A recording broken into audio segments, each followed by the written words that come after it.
Hello and welcome to TVC22's political interviews here with your federal candidates for Glengarry-Prescott-Russell.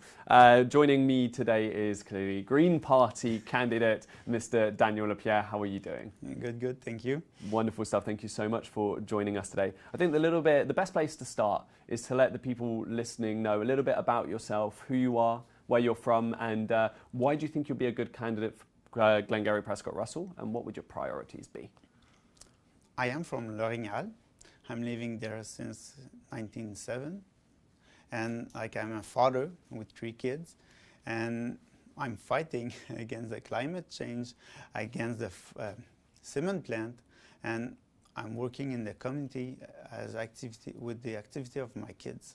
And if elected, what would your priorities be for our region? But for the region, I think the poverty is one of the priority. The difference between the poor and the rich never stop increasing, and it has to stop. And we must put our energy right there.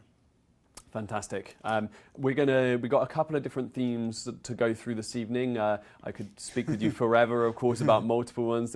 Being from the Green Party, clearly everybody knows that the main cornerstone, the pillar of the party and the campaign surrounds climate change.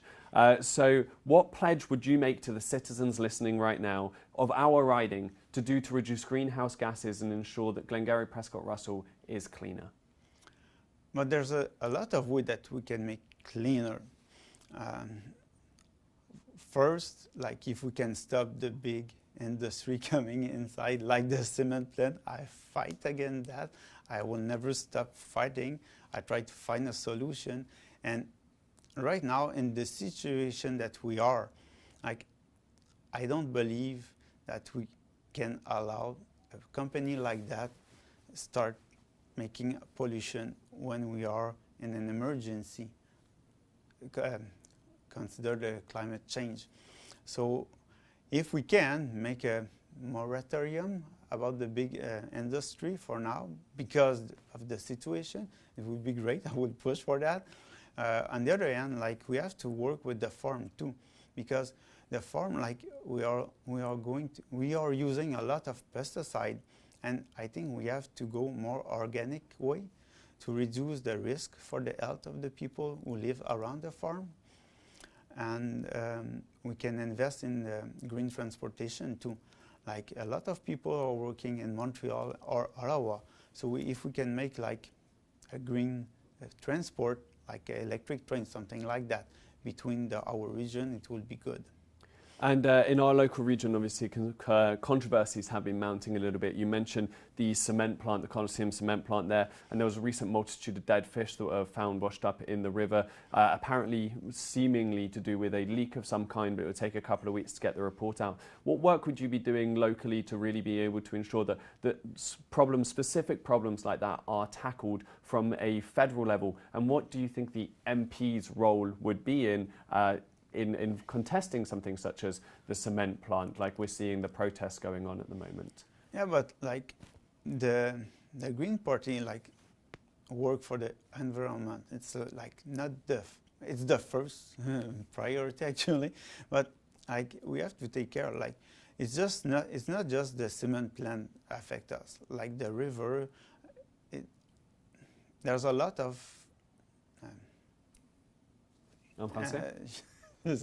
I'll give you an example, the radiation that we have. They took a decision how to. I'm stuck. Non, c'est quoi en français? Pour garder les produits radioactifs, pour enterrer les produits. To be able to bury the radioactive products. Yeah, so we have a lot of choice. And the choice that they took to bury them, it's not the best, but it's the cheapest one. But there's a risk for the river that we have to use a comptage des germes before we go in the river. We have to take care of this. This is a simple thing. Maybe we have to invest more to make sure there's the problem. We have less chance to get a problem with this. Like the river, you are talking about the fish. Did we find the problem, where it come from? Like we always have to make sure to find the right source of the problem to stop it. And this is clearly something that you hold to heart yourself. It is obviously one of the big pushes by the Green Party themselves. There are a few local groups that have come up, like local allies of the environment in Glengarry-Prescott-Russell. Have you been in touch with these groups, and how important do you think working with them would be if you were elected? All of those groups are very important, but I talked with one person in one of those groups, and she said, you don't go to the federal part, like you have to support the small group. But at the end, I believe that if those small groups do not have the support of the government, I will not say useless, but the difference that they can make is very different. Is very different if they have the support. That's why I'm here. Like I want to support those small groups. I want to support the community, and the other thing is the promise. Like for now, the liberal and conservative are making a lot of promise, but if we look the history, like they didn't fill up their promise. Like it's more than 20 years we're talking about climate change, and the greenhouse gases never stop increasing.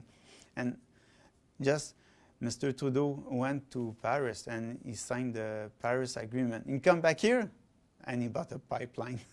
So it's a big contradiction. At one point, we are green. If we sign something we believe in and we are working for it. I cannot promise I will do it like right away, but I will work and I will do it. I'm working as an engineer, and when a customer comes to me and I say, can you do it? If I promise to do it, I will do it. If I didn't do it, I lose my job. The government promised to reduce the greenhouse gases. He didn't. He promised he will give water to people. He didn't. At one point, it's a long promise. It's like he didn't get water since a long, long time. It's not just yesterday. It's a long time. And today, I don't believe in them. Like, I don't believe they will do something, even if they have a good promise and good looking and they are strong and make publicity. I'm not sure they will do it. We are going to do it because we believe in that. We believe it's important. We don't have education to be politic. We have education to be scientists. We have to be engineer. Some of us have PhD, but we never study to be politician. We are here because we fight for something. We fight for the right. We fight for the environment. We fight for the equities, social equity. We are here because we fight for that. And we have stopped believe in promise that was never been done.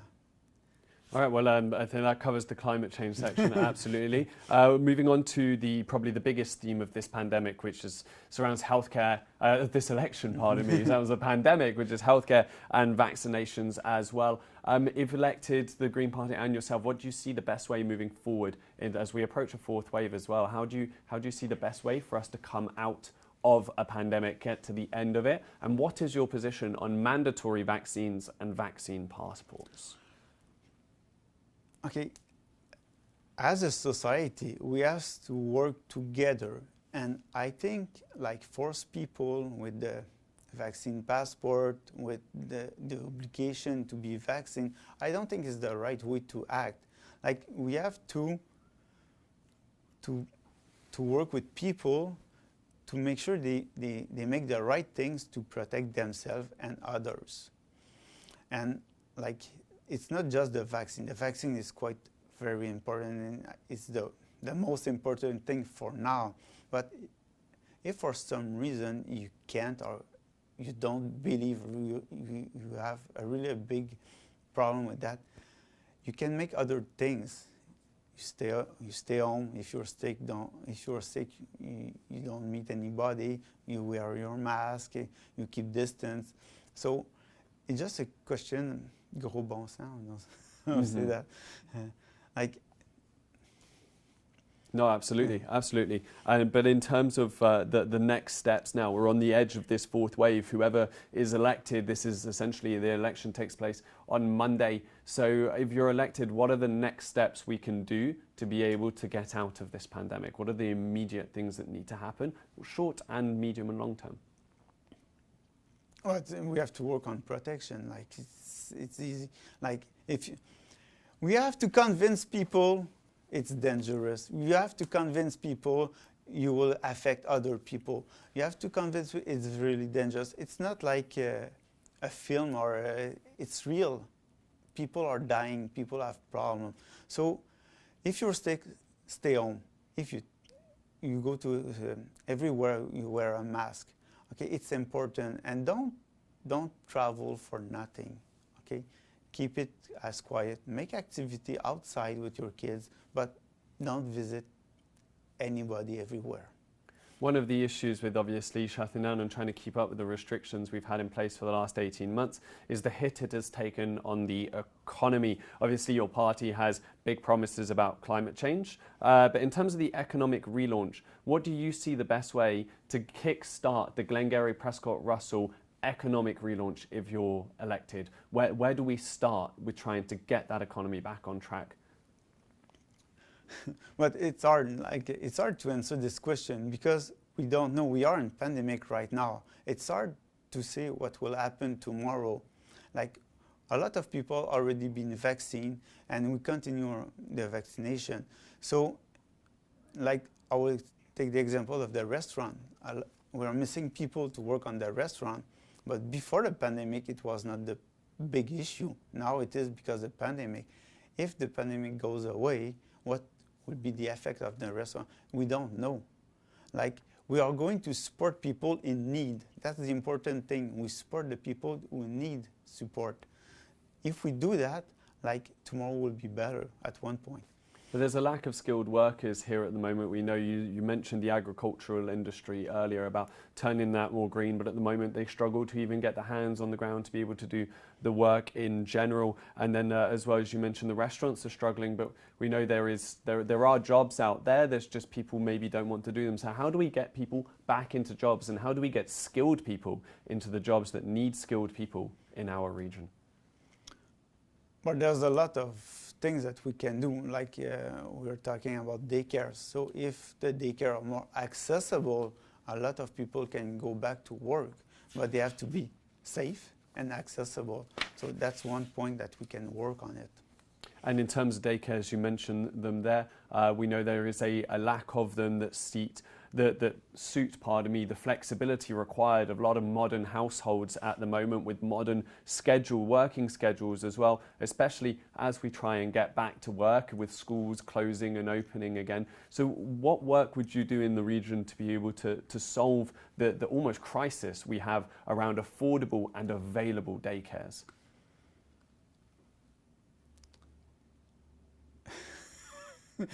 Sorry, No. you screw me with your question. Like, yeah, the daycares is very important, and like the Green Party want to reform all the daycares. Like, and it's not like the problem of the daycare. It's not a problem that we have right now. It's an old problem that is never been addressed since a long time. And at one point, like when you make promise, you have to do something, you know. So we promise we will put money there, but we have to make sure the money work, and we have to increase. The Green Party says we have to reform the daycare, all the health system. So it's not an easy thing to do, but we have to start at one point. And you mentioned there obviously about their healthcare system as well, not only daycares, but long-term care centres as well. I think 15,000 people died in long-term care during the course of this pandemic. What can we do going forward to be able to help with the issue we have with our long-term care system in this area? Do we need more of them? Do we need more staff in them? What are the issues you see we have here, and how do we solve them?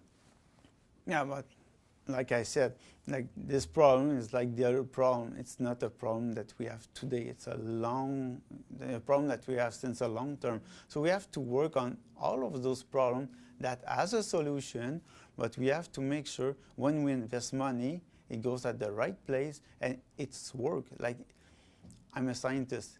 When I do something, I test it. If it's not working, I change and I try something else. This problem is supposed to be addressed since a long time.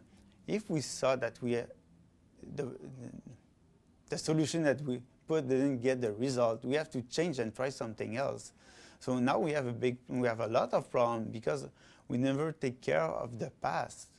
Like, we are talking about pandemic. Like, we had in 2003 the SARS, we have 2009 H1N1, and today we have another one. We were not prepared, but we should take care of what we had before and take notes and be prepared for next time. Well, and interesting point there, absolutely. Just moving on to the next question is to do with affordability. So we're looking at the housing crisis as well, affordable housing. There are lists as long as anyone's arm out there, and people in the region are massively struggling to get out there and get a home that is affordable to live in. What role do you think the MP should play in being able to help with the housing crisis essentially that we're living in at the moment? Yeah, but like we are a social party, so we prone the social equity. For now, the distance between the poor and the rich never stop increasing. So the rich are able to pay more for the habitation. Mm-hmm. So the poor are poorer and poorer, and they are not able to pay for that. So if we are more equal, we don't have those kind of crises. But how do we create that equality? Like the Green Party wants to, les abris fiscaux, want to work on, how to say that? I mean, like what? Les abris fiscaux. Affordable housing, or? No, for the rich, then. Like higher taxes on the rich, pardon me, or? No, but the rich have always a place that we can hide money from the government. Oh, tax havens. So we want to work on that. And like for people who says, yeah, but the rich don't want to give money to the poor. We want to tax a little, not tax. We want to fight against, how to say that? Like hiding money in tax havens. Yeah, hiding money. Like all of people has to pay the right for the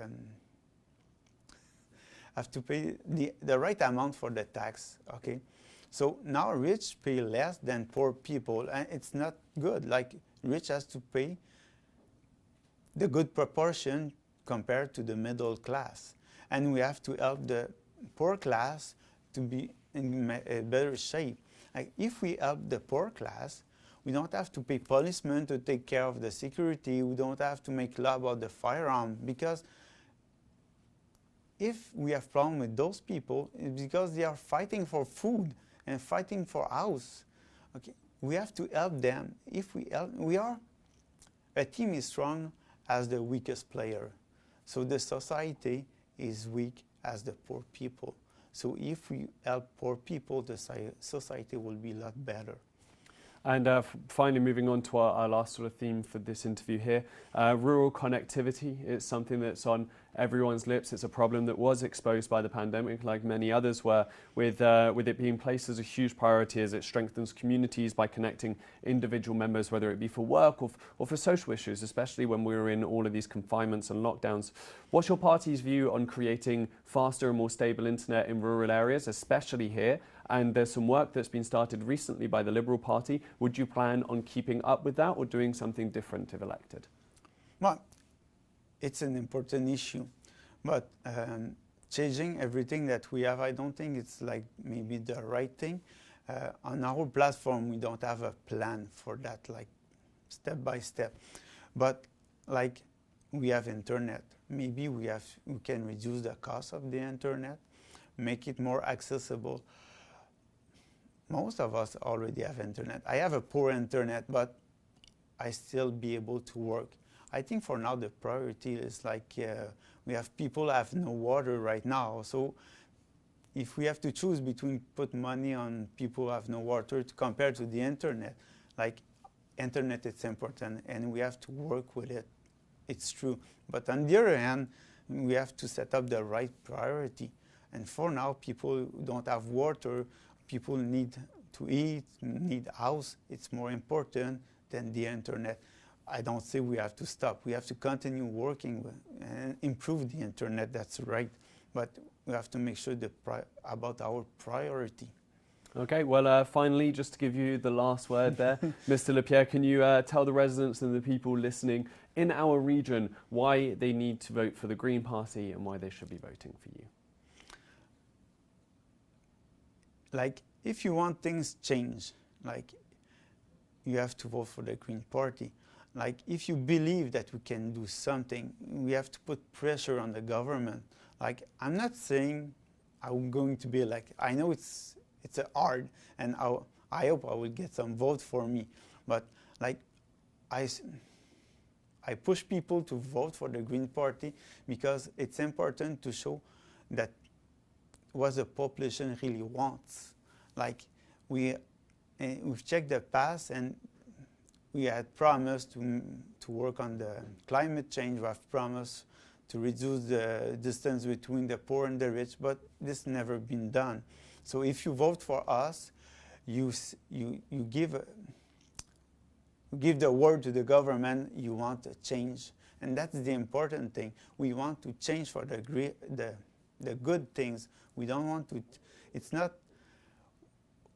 I don't believe we can change the world, but if we make the right choice, you can make a good difference. All right, Mr. Lapierre, thank you very much for joining us, and thank you very much for listening. Remember to go and check out the interviews with all the other candidates as well before making your vote. Thanks for watching. Thanks. Thank you, Daniel.